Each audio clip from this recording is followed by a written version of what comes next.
President wange Kyagulanyi singa siye kumpa mukisa nanteka mu bwesige okwata ekifo ky'obwalodi meya olwositani badde siri wano kale no numwebaza njagala okwebaza mukyala wange Nalongo Rachel bali mwenzo abadde abagenyi bange okitegera bulungi abadde anteekateeka mutegera bulungi nnyo kwegamba always smart nebaza bannakampala bonna Bannakampala bankoledde babadde bakisa gyendi ne basobola okumpa akalulu mu bungi.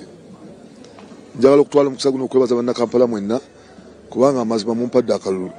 Sikiberangamu truthfully naye kyemmanyi nti omuntu yenna atendekebwa ate ne musomera ne mukyala mugezi njiga mangu nkwata mangu ate njagala abantu naye emirimu egyo abadde agikola kubanga egisingira ddala jakubudaabuda abadde abagenyi bange okitegera bulungi abadde anteekateeka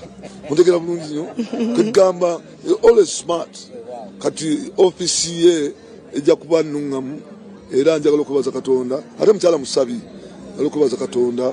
olw'omukisa gwatuwadde njagala okwebaza bannayuganda bonna omanye ekibuga kyanjawulo ekibuga kya bannayuganda bampadde akalulu nga tebawudde mukala ngenda kulaba ekibuga ekigwanira Uganda kubanga ekibuga efeesi y'eggwanga economic hub mwemuva ensimbi ebitundu 7 ku 100 ezidukanye eggwanga naye olaba engeri ekifaananamu n'enguudo envundu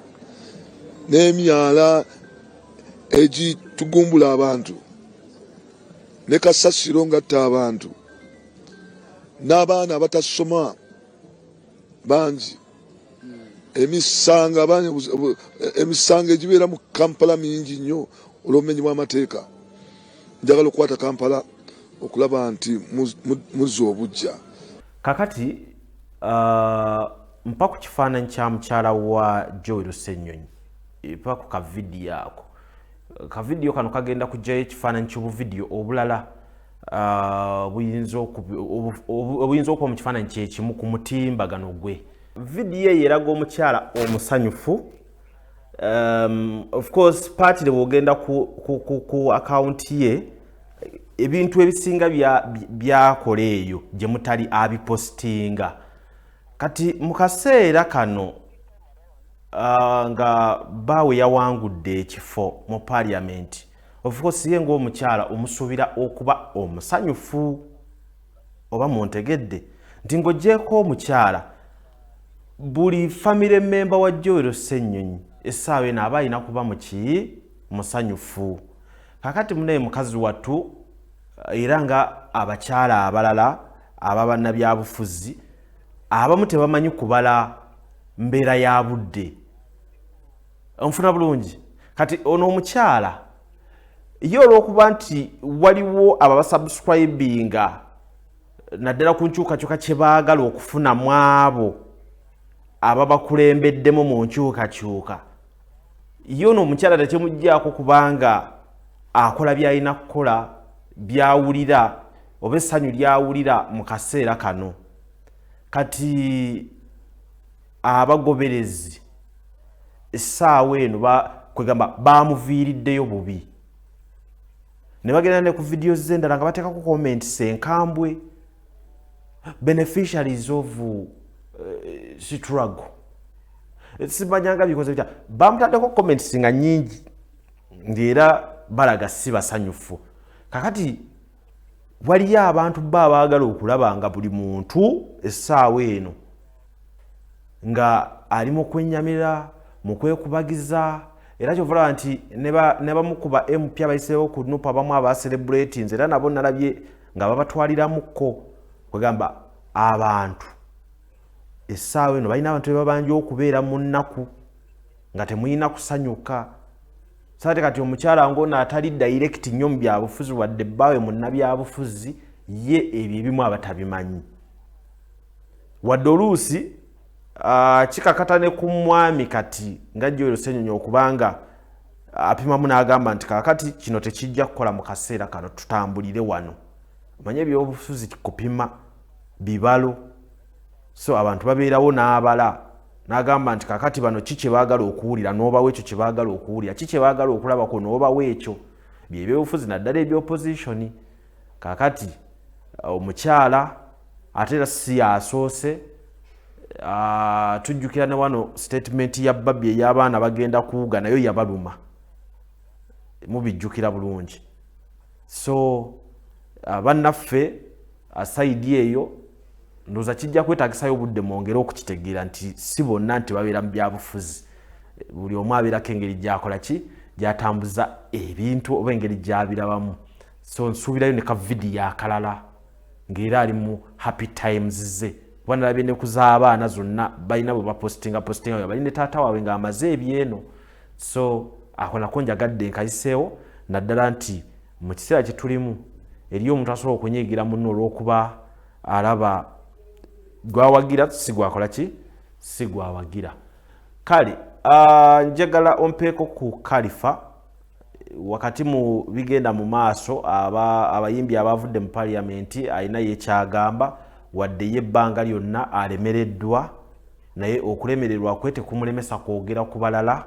era essaawa enalaga ensonga zonna ye yazimanyi lwaki Lutaya bamugjeeyo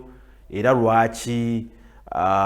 Hilderman naye yavudde mu parliament mutuwe Khalifa aga naaga containinga Honorable Geoffrey Lutaya waliwo story awo ezaavaayo eza family eyo mukyala abantu bali sensitive nnyo ku family bakulaba oli mugagga katate muwala wo n'avaayo n'agamba taata teyakola ki teyampeerera era omukulembeze yena inafuba nnyo okulaba nti oba omwana we alaluse oba afuuse malaaya oba afuuse mikifuba okulaba ng'omu containinga eyo story ereme kgenda mu bantu kubanga ebintu ebyo binyiiza abantu bantu ne bagamba yi omukulembeze ono yenna alina ssente omwana we n'aba ng'akaaba ng'akomplaininga okitegeera so kati osanga n'ezo ensonga zaleeteramuko abantu okuwulya obululu wewa ekirala kati saa zino yakubanja kalulu ka mukulembeze waabwe tebayamba bantu tebagaba ku kasente okubeererawo bayimbi banno bantu bakulaba fake family kafiiriddwa mukama wo Bobby azza abaddewo gwe toliiwo abayimbi bakola ebivulu wadde n'okugulayo akatiketi ate nga sente muzifuna